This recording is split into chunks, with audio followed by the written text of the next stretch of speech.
नमस्कार दोस्तों, कैसे हो आप सब। आज मैं आपके लिए एक नई कहानी लेके आई हूँ। तो चलिए शुरू करते हैं, लेट्स गो। शहर के एक बड़े म्यूजियम के बेसमेंट में कई पेंटिंग्स रखी हुई थी। ये वे पेंटिंग्स थी जिन्हें प्रदर्शनी कक्ष में स्थान नहीं मिला था। लंबे समय से बेसमेंट में पड़ी पेंटिंग्स पर मकड़ियों ने जाला बना रखा था। बेसमेंट के कोने में पड़ी एक पेंटिंग पर एक मकड़ी ने अपनी ही मेहनत से बड़ा सा जाला बुना हुआ था। वह उसका घर था और उसे उसके लिए दुनिया की सबसे प्यारी चीज़ थी। वह उसका विशेष रूप से ख्याल रखा करती थी। एक दिन म्यूजियम की साफ सफाई और रख रखाव कार्य शुरू हुआ। इस प्रक्रिया में बेसमेंट में रखी कुछ चुनिंदा पेंटिंग को म्यूजियम के प्रदर्शनी कक्ष में रखा जाने लगा। यह देख म्यूजियम के बेसमेंट में रहने वाली कई मकड़ियाँ अपना जाला छोड़ अन्यत्र चली गई, लेकिन कोने की पेंटिंग की मकड़ी ने अपना जाला नहीं छोड़ा। उसने सोचा कि सभी पेंटिंग्स प्रदर्शनी कक्ष में नहीं ले जाया जाएगा। हो सकता है इस पेंटिंग को भी न ले जाया जाए।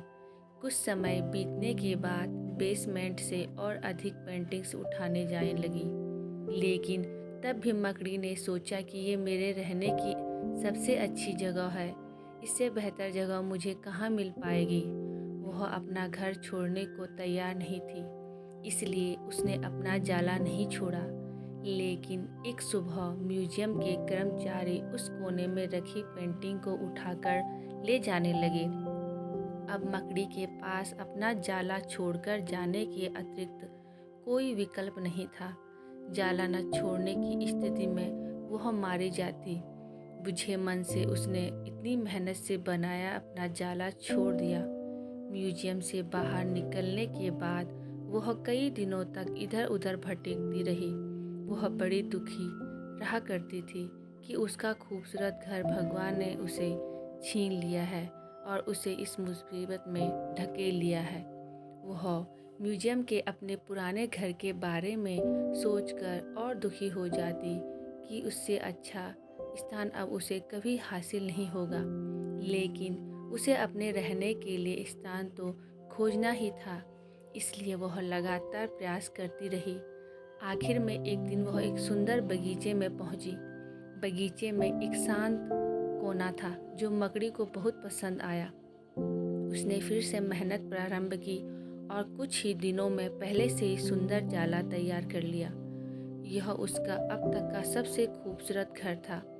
अब वह खुश थी कि जो हुआ अच्छा ही हुआ, अन्यथा वह अपने सुंदर स्थान पर इतने सुंदर घर में कभी नहीं रह पाती। वह खुशी खुशी रहने लगी।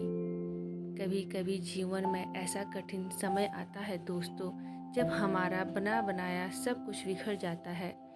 ऐसी स्थिति में हम अपनी किस्मत को कोसने लगते हैं या भगवान से शिकायत करने लग जाते हैं, लेकिन वास्तव में कठिन परिस्थितियां हमारे हौसले की परीक्षा है। यदि हम अपना हौसला मजबूत रखते हैं और कठिनाइयों से जूझते हुए जीवन में आगे बढ़ जाते हैं, तो परिस्थितियां बदलने में समय नहीं लगता।